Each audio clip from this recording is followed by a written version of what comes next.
خدا کی قسم لا الہ الا اللہ بچوں سے بڑی انٹرٹینمنٹ میرے خیال کے مطابق دنیا میں کوئی نہیں ہے.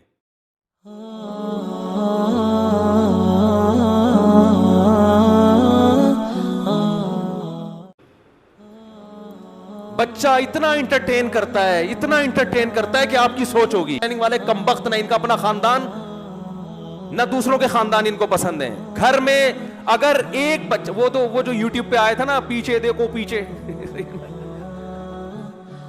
وہ تو ایک بچہ تھا. سب بچے ایسے ہی ہوتے ہیں. بچے کی کھلکھلاہٹ ایسا لگتا ہے جیسے ساری دنیا مسکرا رہی ہے. بچہ جب ہنستا ہے نا کھلکھلا کے ایسا لگتا ہے جیسے ساری دنیا ہنس رہی ہے مسکرا رہی ہے. تو کیا ہو گیا ابھی میں تو جا رہا ہوں دعوتوں میں ہزار گز کے بنگلوں میں یار بچے ہی نہیں ہیں. مالدار لوگ ہیں 2 بچوں کے بعد بس خاتون سمجھا رہی اپنی بہو کو دیکھ پہلے ان کی اچھی طرح تربیت کر لے بس انہی کی کر لے.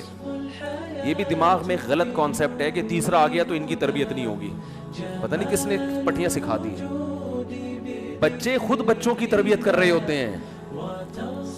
یقین نہ آئے نا ایک بچہ اپنی گود میں لے کے بیٹھے وہ چپ کر کے بیٹھا رہے گا. جیسے ہی دوسرا بچہ آئے گا بچہ ایک دم کھلکھلانا اس کے ساتھ کھیلنا شروع کر دے گا. بچے کو اپنے قریبی عمر دوسرا بچہ چاہیے. بچے جو گھر میں ہونے چاہیے نا صرف ماں باپ کے لیے نہیں ایک دوسرے کے لیے ہونے چاہیے. دیکھو میرے والدین دنیا سے چلے گئے اللہ ان کی مغفرت فرمائے. آج میں اپنی باتیں اپنے بہن بھائیوں کے ساتھ شیئر کرتا ہوں. آج بہن بھائی ایک دوسرے کا ساتھ دیتے ہیں. ہم 7 بہن بھائی ہیں الحمدللہ. اگر یہ نہ ہوتے تو میری زندگی میں تنہائی ہوتی. جو رشتے بہن بھائیوں سے محبت ملتی ہے وہ بیوی سے نہیں ملتی. جو بیوی سے ملتی ہے وہ بہن بھائیوں سے نہیں ملتی. جو والدین سے ملتی ہے وہ دوستوں سے نہیں ملتی. ہر محبت کا دائرہ کار دوسرے سے الگ ہے. بھائی سے جو محبت ملتی ہے وہ بہن سے نہیں ملتی. بہن سے جس قسم کی باتیں کر سکتا ہے وہ بھائی سے نہیں کر سکتا. تبھی تو قرآن کے الفاظ دیکھو یَهَبُ لِمَن يَشَاءُ إِنَاثًا جس کو چاہتا ہوں بیٹیاں دیتا ہوں. کم سے کم بیٹیوں کا لفظ 3 کی عدد پہ صادق آتا ہے. کم سے کم زیادہ سے زیادہ تو جتنی ہو. جس کو چاہتا ہوں ذکرانہ بیٹے گفٹ کرتا ہوں. بیٹا یا 2 بیٹے نہیں بلکہ بیٹے. کم سے کم کتنے 3. او یزوجہم ذکرانا و اناسا جس کو چاہتا ہوں بیٹے بھی دیتا ہوں اور بیٹیاں بھی گفٹ کرتا ہوں. گفٹ کے لفظ استعمال ہو رہا ہے. یہ پینلٹی نہیں ہے. اولاد اللہ کی طرف سے گفٹ ہے تحفہ ہے. خدا جس کو تحفہ کہہ رہا ہے تم فیملی پلاننگ والوں کی باتوں میں آ کے اس کو جرمانہ کہہ رہے ہو. اس کو آپ کہہ رہے ہو کہ یار یہ ذمہ داری میرے کھوپڑی میں آ کے پڑ گئی ہے. یہ کیسی فضول بات ہے کہ نہیں. آپ کہہ رہے ہو یار یہ تو بڑی ٹینشن ہے دوسرے کے بعد تیسرا کیوں. ٹینشن یہ تو خدا کہہ رہا ہے گفٹ ہے. تو خدا بھی غلطی کر سکتا ہے کیا. لیکن آپ کا ذہن فیملی پلاننگ والوں نے علماء کا ذہن خراب کر دیا ہے. علماء وہی باتیں کر رہے ہیں وہی گنتیاں جو دنیا پڑھ رہی ہے گنتیاں. تو کم سے کم 3 بیٹے اور کم سے کم 3 بیٹیاں اس کا قرآن ذکر کر رہے ہیں. کم سے کم یہ گفٹ کی ابتدا ہے. یہاں سے گفٹ شروع ہوتا ہے. فیملی مکمل ہوتی ہے کم از کم 3 بیٹے ہوں اور کم از کم 3 بیٹیاں. یہاں سے فیملی کی تکمیل کی ابتدا ہو رہی ہے. آگے پھر اللہ قرآن میں کہتا ہے کہ تم تقوی والی زندگی اختیار کرو گے. یمددکم باموال و بنین کثرت سے اولاد دوں گا تمہیں میں. یہ اولاد آپ کے بڑھاپے میں آپ کا معاشی سہارا بنے گی. آپ کے لیے دعائیں کرے گی. آپ کے غم میں آپ کے ساتھ شریک ہوگی.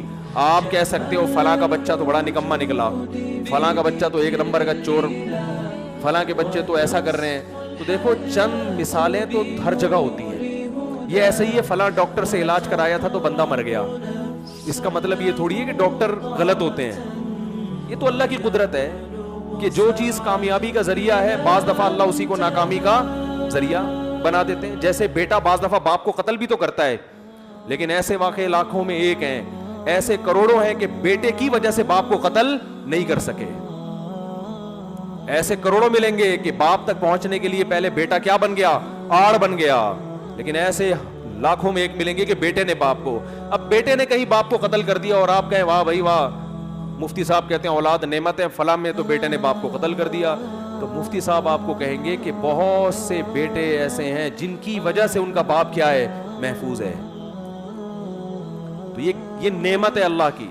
بڑے بڑے بنگلے خالی, پتہ نہیں دیواروں سے باتیں کرتے ہیں, پیسہ بھی اللہ نے. یہ جو کہتے ہیں نا معاشی مسائل ہیں, معاشی مسائل اگر مسئلہ ہوتا تو مالداروں کی اولادیں زیادہ ہوتی, غریبوں کی کم. یہ معاشی مسئلہ نہیں, ہوس ہے,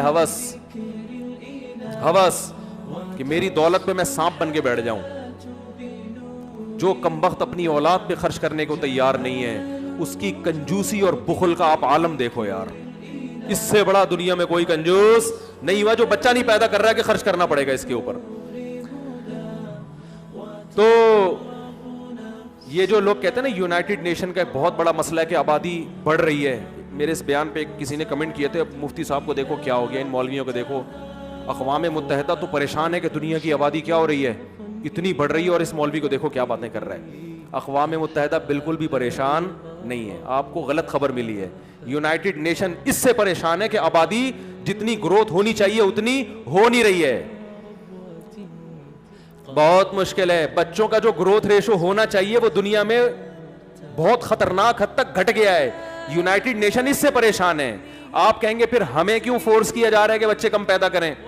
ہمیں اس لیے فورس کیا جا رہا ہے کہ وہ سمجھتے ہیں یہ نکمے لوگ ہیں, یہ ہمارے لیے مسئلہ کریں گے بعد میں, وسائل پہ یہ قبضہ کر لیں گے. تو وہ چاہتے ہیں کہ عالمی طاقتیں جو ہے ان کا گروتھ ریشو بڑھے تاکہ وہ ہمیں غلام بنائیں. ان کو پتا ہے کہ ہمارے پاس سب سے بڑا ہتھیار آبادی ہے. آبادی کا ریشو بڑھ گیا تو وسائل کس کے ہاتھ میں آ جائیں گے؟ ہمارے ہاتھ میں آ جائیں گے. ان کی نسلیں ختم ہو رہی ہیں تو وہ اپنی بڑھا رہے ہیں, دوسری طرف ہماری گھٹا رہے ہیں. وہ کہتے ہیں ہماری نہیں بڑھتی تو ان کی تو گھٹاؤ نا کم از کم. وہ اس بیس پہ ہمیں گھٹانے کی کوشش کر رہے ہیں, ورنہ آبادی یہ دنیا کا مسئلہ نہیں ہے. بی بی سی کی خبر ہے, میں نے خود پڑھی ہے کہ یونائٹڈ نیشن پریشان ہے کہ دنیا میں گروتھ ریشو کیا ہو رہا ہے, جتنا بڑھنا چاہیے اتنا نہیں بڑھ رہا. For the sun when it sets and gives us the night, for the moon and the stars shining so bright. Alhamdulillah, Alhamdulillah.